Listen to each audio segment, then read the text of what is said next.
Sige, sa huli kong video, nag-react ako sa pagkabigla ni Tucker Carlson tungkol sa tanong na, may karapatan ba ang Israel na umiral? Ngayon, panurin natin si Mehdi Hasan na sinusubukang pabulaanan ng tanong kung may karapatan bang umiral ang Israel. Parehong argumento, sobrang tangga. Pero si Mehdi Hasan, laging nagpapakamatalino. Kaya mas masaya ito. Matagal na akong nakikipag-debate sa mga Zionista, Israeli at taga-suporta ng Israel. Dekada na. Laging bumabalik ang usapan sa isang linya. Sinusuportahan mo ba o hindi ang karapatan ng Israel na umiral? Narinig nyo na lahat ng linyang yan dati, di ba? Walang masama doon. Laging sinasabi na kapag hindi mo suportado ang karapatan ng Israel na umiral, ekstremista at anti-Semite ka agad. Gusto mo ng ganon. Kung di mo sinusuportahan ang karapatan ng Amerika na umiral, anti-Amerikano ka. Galit ka sa Amerika. Yun lang yon. Wala namang masama doon. Kaya bakit hindi pwedeng sabihin ng Israel yon? Oo. Hindi na kailangang sabihin ng Amerika dahil malakas sila at may mga tulad mong galit. Pero dito pa rin nakatira. Walang masama doon. Bakit nila iniisip na parang mahiwagang solusyon yon? May karapatan ka pa ring mabuhay ayon sa batas internasyonal. Kaya may batas internasyonal na laging nagtatago sa likod ng payasong yan. Para burahin ang Israel at ang milyon-milyong Israeli na Hudyo sa mapa. Madalas napipilitang umamin ang maraming kritiko ng Israel. Oo, sinusuportahan ko ang karapatan ng Israel na umiral. Pero hindi mo kailangang umayon sa puntong yan. Kung tulad ka ng matinding Islamist na ito, siya rin ang sumulat ng paano manalo sa bawat argumento. Sige, hangtang nga na argumentong yan. Bakit mo nasabing kalokohan? Pakinggan natin. Kalokohang argumento. Baka alam ninyong nagsulat ako ng libro tungkol sa pakikipagdebat. Kung hindi, ngayon alam mo na. Ngayon, ibabahagi ko ang 3 argumento na magagamit mo kapag naiipit ka sa debat sa taong iginigiit na kilalanin mo ang karapatan ng Israel na umiral. Ganito mo sinasagot ang argumento nila. Oras na para pabulaanan ito. Una, karapatan na umiral. Saan ba talaga ito naangkop? Israel lang ang bansang tumatangging tukuyin ang hangganan nito. Gusto mo akong? Hindi totoo yan. Anong ibig mong sabihin? Hindi pa nila formal na inanex ang West Bank o Gaza, pero hindi rin sila nag-aangkin doon. Ibinalik nila ang Sinai Desert sa Egypt bilang kilos ng mabuting kalooban. Nababasag ang teorya ng mas malaking Israel dahil sana na triple ang laki ng lupa nila kung hindi ibinigay ang Sinai Desert sa Egypt. Hindi tama yun. Maraming bansa rin ang may alitan sa hangganan, tulad ng Pakistan at India, sa hangganan ng Kashmir na tinatawag na Line of Control. May isa pa kaming alitan sa hangganan ng Afghanistan na tinatawag na Durand Line. Hindi kinikilala ng Afghanistan ang Durand Line. Sabi ng Pakistan, gusto nilang gawing internasyonal na hangganan yon, pero hindi na pagkasunduan. May alitan doon. Katulad ng North at South Korea, may sigalot din sila. Kaya di ko alam ibig sabihin noon. China. Sa tingin ko, karamihan ng bansa may alitan sa hangganan kasama ang China. Halimbawa, may alitan ng China at India. May alitan din ng China sa Japan. May alitan din ito sa Russia tungkol sa hangganan. Sa tingin ko, may alitan din sa hangganan ng China at North Korea. Nagkaroon ng alitan sa hangganan ng China at Pakistan. Kaya ibinigay ng Pakistan ang Aksai Chin malapit sa Kashmir. Ibig mo sabihin, yan lang ba ang bansang hindi nagtatakda ng hangganan nito? Paano manalo sa argumento? Payaso ka naman. Kilalanin ang karapatan ng Israel na umiral. Saklaw ba ng karapatang yon ang Gaza, West Bank, Golan Heights at East Jerusalem na tinuturing na ilegal na sinakop? Hindi, pwede silang tawaging pinagtatalunang teritoryo. Tulad ng UN na tinuturing ang India at Kashmir ng Pakistan bilang pinagtatalunang teritoryo, mahirap talaga para sa kanila itong kilalanin. Kaya, hindi. Pero ang kalabuan na yon ay hindi ina-apply sa mainland India o mainland Pakistan kung saan walang alitan. Kaya may karapatan ang mainland Pakistan na umiral. Naku po, itong taong to. Paano manalo sa bawat argumento, ano? Jerusalem at ang iba pang nabanggit na lugar na itinuturing na mga teritoryong iligal na inokupa ayon sa pandaigdigang batas, ngunit inaangkin pa rin ng kasalukuyang gobyerno ng Israel bilang lupain ng Israel. Hindi talaga ito inaangkin ng Israel bilang lupa. Diyos ko, nagpakita pa siya ng screenshot ng mga ekstremista. Ito ba? At yon, si Ben Gavi, pinakita lang ang litrato niya. So sige, naniwala si Ben Gavi doon. Oo nga, sige. Kaya ibig sabihin, yun ang posisyon ng Estado ng Israel. Wow! Bilang lupa ng Israel, nasaan ang karapatan nilang umiral? Pangalawa, Nasagot na yan. Kita mo, ang dali lang pala. Napatunayan ng mali. Mediasan, tanga ka. Ang dali mong napatunayan na mali. Kahit may pinag-aagawang teritoryo ang India at Pakistan, hindi ibig sabihin na ang kinikilalang bahagi ng bawat bansa ay wala ng karapatang umiral. Legal na kinikilala silang mga soberanong estado at may karapatang umiral. Parehong lohika. Ano itong karapatang umiral at saan ito nagmula? Dahil ang mga estado ay walang karapatan na umiral. Walang ganitong likas o legal na karapatan.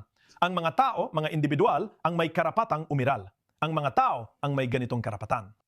Hindi ako naniniwala, kaya pinanood ko ito ng live. Hindi ko pa napag-isipan, tinanong ko lang si ChatGPT. Ano ang ibig sabihin kapag ginikilala ng UN ang isang bansa? Ano talaga ang ibig sabihin ng pagkilala? Pwede ba namin kayong kilalanin o hindi? Sige.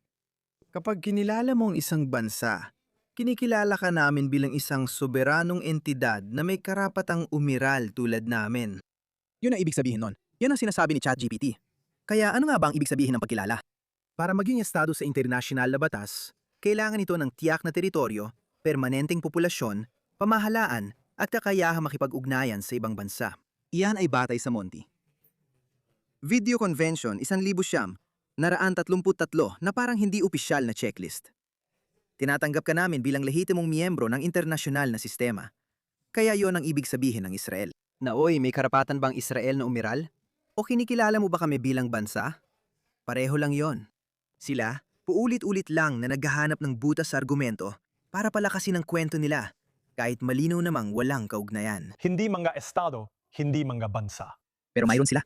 Mayroon sila. Kaya nga natin sila kinikilala. Laging nag-iiba ang komposisyon, estruktura ng pamahalaan, ideolohiya, rehimen at hangganan ng mga estado. Oo, kapag nag-aaway sila sa isa't isa, kaya paulit-ulit sinasabi ng UN, hinihikayat namin ang de-escalation.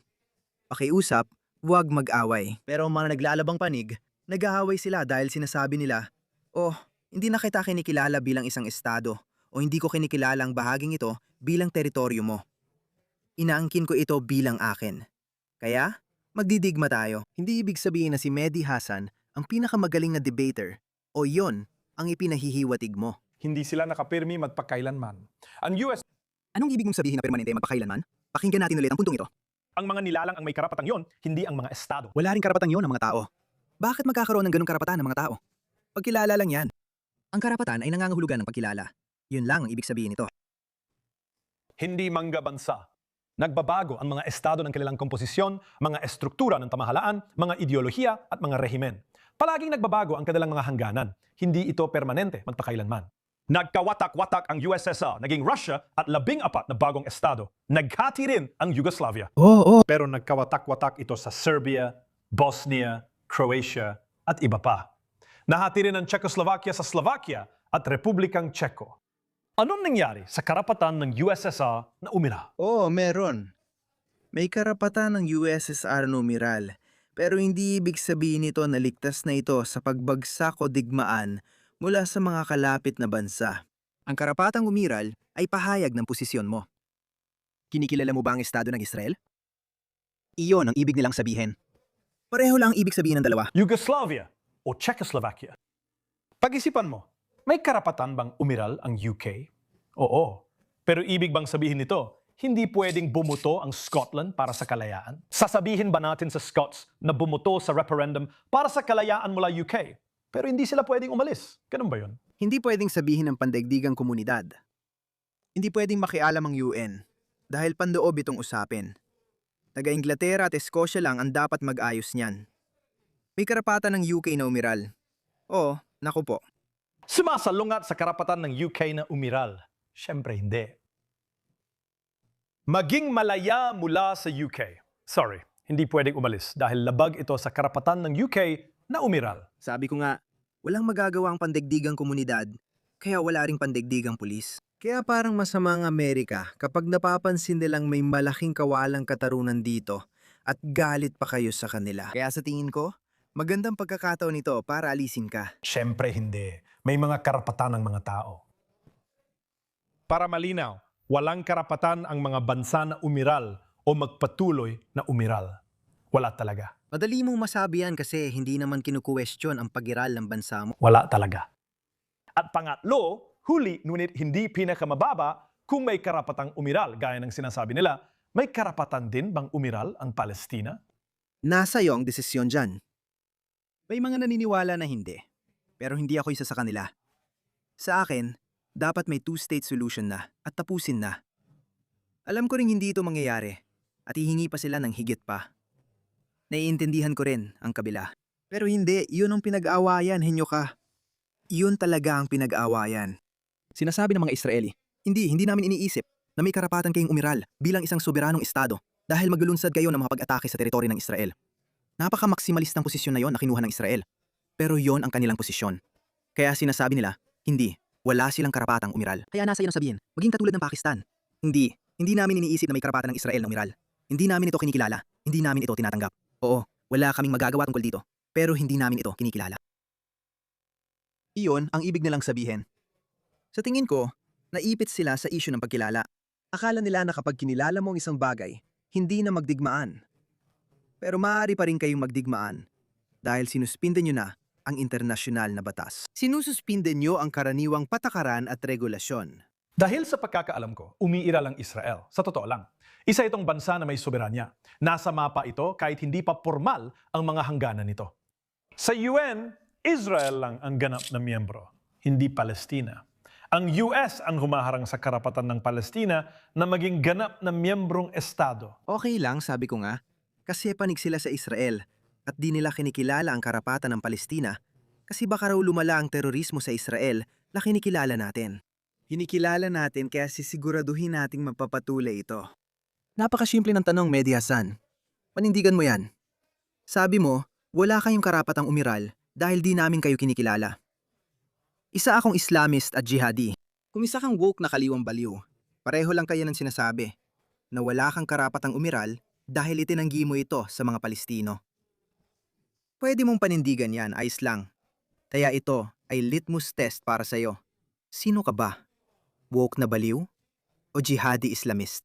Isa ka lang ordinaryong kanluraning tao na nagsasabing may karapatan ng Israel na umiral. Yan ang iyong posisyon. Kaya, Mehdi Hasan, ang ibig sabihin ng karapatan ay kilalanin bilang isang estado, gaya ng pagkilala sa ibang mga estado. Hindi ko alam kung gusto mo pang marinig. Mahaba na, tapusin na lang. Oo, ang bobo. Hindi ko alam. Oo, argumento ba talaga yon? At iniisip pa ng taong to, paano manalo sa bawat argumento? Grabe, ang tanga naman.